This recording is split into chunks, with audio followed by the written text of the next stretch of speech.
Student, myself Mrs. Manisha Rattate from SHM Junior College. Now we have to start the chapter number 1, units and measurement. We know what is mean by the science.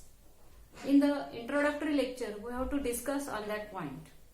Here science is which is formed by the word scientia. Scientia means to know. This is a Latin word, and that Latin word to form the word science means science हा शब्द या शब्दापासून तयार झालेला आहे. सायंटी या शब्दापासून. Science means knowledge. Knowledge means माहिती घेणे, माहिती असणे, तर ज्ञान मिळवणे ज्याला आपण म्हणत असतो. तर that is the science. Science मग आता या ठिकाणी आपण कोणतीही गोष्ट आपल्याला ज्यावेळेस माहिती नाहीये तर तिची माहिती घेण्यासाठी किंवा तिचा शोध लावण्यासाठी आपण काय करत असतो, एक्सपेरिमेंट्स करत असतो, and that is called as the science. In that science one of the branch is the physics. One of the branch is physics, and in that physics, this word which is formed by the word physis means the Greek word physis या शब्दापासून काय झालेला आहे, physics हा शब्द तयार झालेला आहे. तर मग या ठिकाणी फिजिक्सचं मीनिंग काय होतं, नेचर. काय मीनिंग होतं याचं, नेचर. तर मग आता या ठिकाणी फिजिक्सची डेफिनेशन आपल्याला काय करता येईल, the science which deals with the branch of a science which deals with the study of natural phenomenon which is called as the physics. तर ही झाली फिजिक्सची डेफिनेशन जी आपण फर्स्ट इंट्रोडक्टरी लेक्चर मध्ये सुद्धा स्टडी केलेली होती. ओके, मग आता या ठिकाणी फिजिक्सची अजून एक डेफिनेशन केली जाते, तर ती काय आहे, क्वांटिटेटिव्ह मेजरमेंट ऑफ सायन्स. काय म्हटलं जातं, क्वांटिटेटिव्ह सायन्स. नुसतं म्हणूया आपण quantitative science means to measure the various quantity which is called as the quantitative science. मग आता क्वांटिटेटिव्ह सायन्सच फिजिक्सला असं नाव दिलं गेलेलं आहे, म्हणजेच त्या ठिकाणी नंबर ऑफ क्वांटिटी आपण काय करू शकतो, मेजर करतो, असं या ठिकाणी आपण फिजिक्स मध्ये हे पॉइंट्स इन्क्लूड केले गेलेले आहेत. मग क्वांटिटेटिव्ह सायन्स मध्ये to measure the various quantity, which quantity, तर suppose amount of substance, length of cloth, temperature of the body, current. These are the various quantity to measure which is called as the quantitative science. Okay, then next here this measurement. Suppose this measurement म्हणजे आपल्याला suppose साखर घ्यायची आहे. साखर घेण्यासाठी आपण तसंच दुकानात जाऊन मागतो का साखर द्या, भाजी द्या किंवा बटाटे द्या. तर त्या ठिकाणी आपल्याला काय म्हणावं लागतं, त्या ठिकाणी क्वांटिटी आणि तिचे measurement in the form of unit आपल्याला त्या ठिकाणी सांगावे लागते शॉपकीपरला, तेव्हाच त्या ठिकाणी आपण त्या वस्तू आपण घेऊ शकतो. मग आता या ठिकाणी मी असं म्हटलंय का शुगर म्हणजे साखर, तर किती घ्यायची आहे, 1 किलोग्रॅम. आता या ठिकाणी 1 काय आहे, नंबर आहे, किलोग्रॅम काय आहे, युनिट आहे. काय आहे या ठिकाणी, नंबर इंटू युनिट, म्हणजेच काय आहे, फिजिकल क्वांटिटी. कोणतीही फिजिकल क्वांटिटी मेजर करायची असेल तर ती ह्या फॉर्म मध्ये आपण मेजर करू शकतो, नंबर इंटू युनिट. नंबर या ठिकाणी आपल्याला काही जे असेल तो नंबर, मग आता या ठिकाणी हा 1 नंबर आहे आणि युनिट काय आहे, किलोग्रॅम. आता हे युनिट किलोग्रॅमच का द्यायचं, तर त्याच्यासाठी स्टँडर्डायझेशन आहे, म्हणून त्या ठिकाणी आपल्याला युनिटची डेफिनेशन स्टडी करायची आहे. मग काय आहे युनिटची definition, the reference standard use for the measurement which is called as the unit. मग reference standard use for the measurement आणि which is used in all over the world. म्हणजे असं युनिट पाहिजे तिचं स्टँडर्डायझेशन, तर ते एक रेफरन्स स्टँडर्ड पाहिजे आणि त्या रेफरन्स स्टँडर्डचा यूज करून आपण त्या ठिकाणी कोणत्याही फॅक्टरची मेजरमेंट करण्यासाठी आपण तिथं युनिट देऊ शकतो. तर ही झाली युनिटची डेफिनेशन. आता या ठिकाणी आपण युनिटची डेफिनेशन बघितली. मग आता याच्यामध्ये पुढचा पार्ट आहे system of unit. System of units म्हणजे काय, तर व्हेरियस टाइप्स म्हणूया आपण त्याला युनिटचे. तर व्हेरियस सिस्टीम ऑफ युनिट्स आहेत, तर कोणत्या कोणत्या आहेत ते बघूया आपण या ठिकाणी. System of units, system of unit.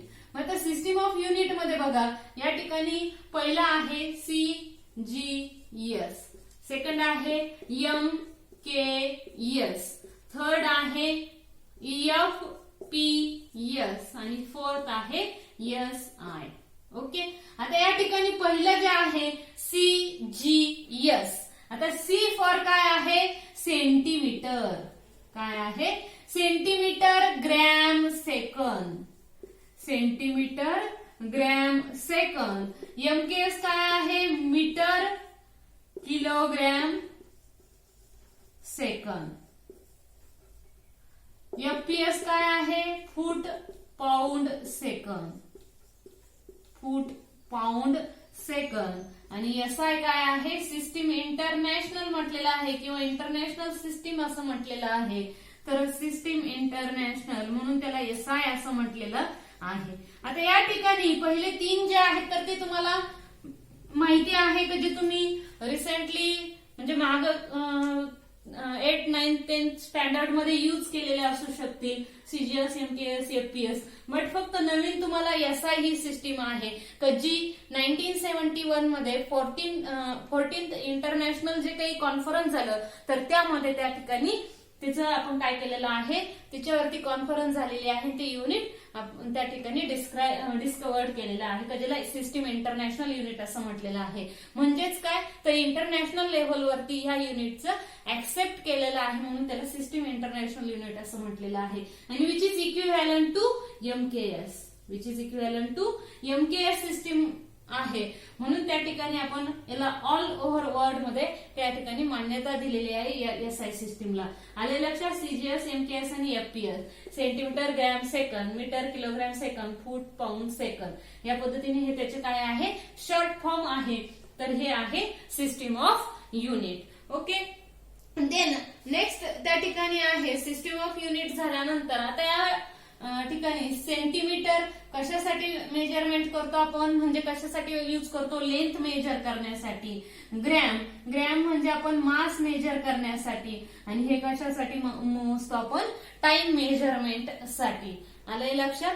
तर यावरूनच आपण यांची ही युनिट्स आपण या ठिकाणी CGS, MKS आणि FPS तर या फॉर्म मध्ये आपण वापरू शकतो. आता या ठिकाणी पुढचं जे काय आहे, दुसरा जो पार्ट आहे पुढचा, तर सिस्टीम ऑफ युनिट झाल्यानंतर fundamental quantities and fundamental units.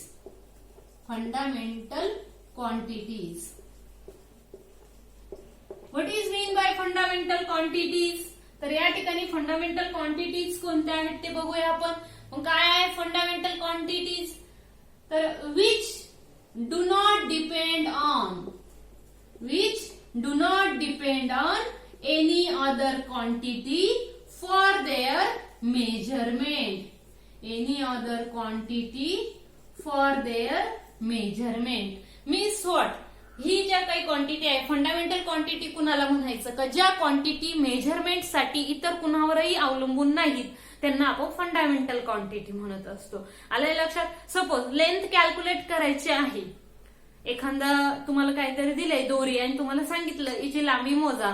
मग तिची लांबी मोजण्यासाठी तिच्यासाठी आपल्याला तिचं मास माहिती असणं किंवा दुसरे कोणतेही फॅक्टर माहिती असणं गरजेचं आहे का? नाही. लांबी म्हटल्यानंतर तुम्ही फक्त लांबीच मोजणार.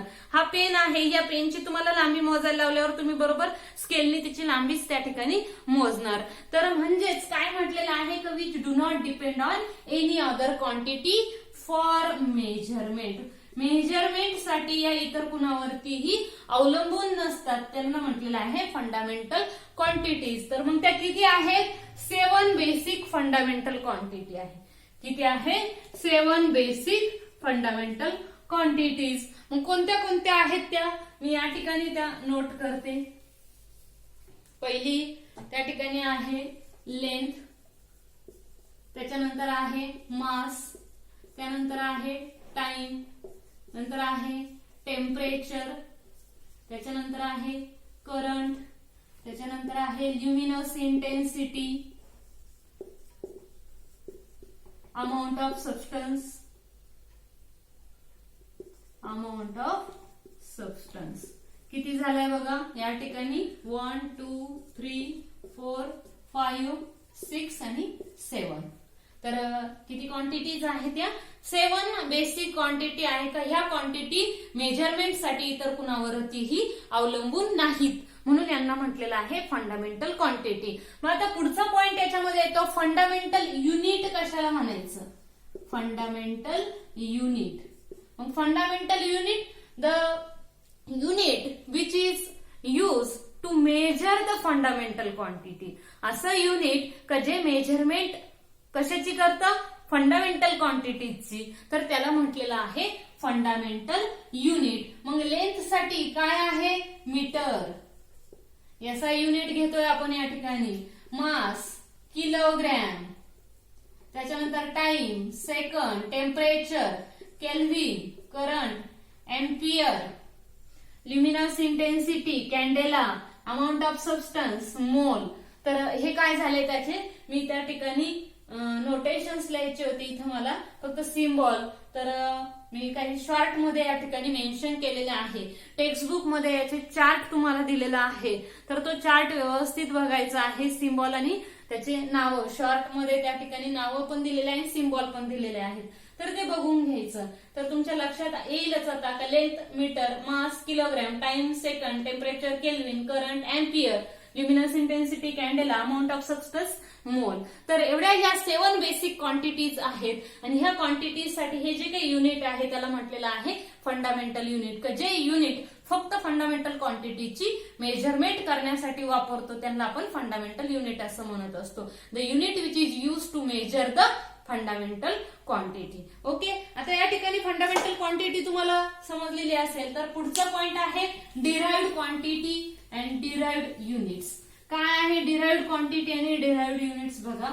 तर या ठिकाणी मी तुम्हाला काही एक्झाम्पल देते. डिराइव्हड क्वांटिटी आणि डिराइव्हड अँड युनिट म्हणते या ठिकाणी.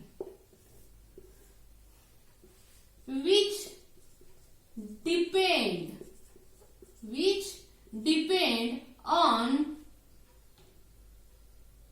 depend on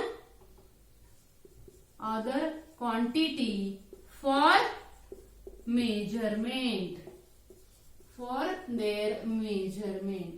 म्हणजे ज्या क्वांटिटी मेजरमेंट साठी इतर कुणावरती अवलंबून असतात त्यांना म्हटलेलं आहे derived quantity. Which depend on other quantity for their measurement is called as the derived quantity. Is called as the derived quantity. म्हणून या ठिकाणी आपण हिला म्हणणार आहोत डिराइव्हड क्वांटिटी. त्याच्यानंतर या ठिकाणी मग आता डिराइव्हड युनिट्स कशाला म्हटलेलं आहेत बघा. त्या डिराइव्हड युनिट, आता डिराइव्हड युनिट म्हणजे काय?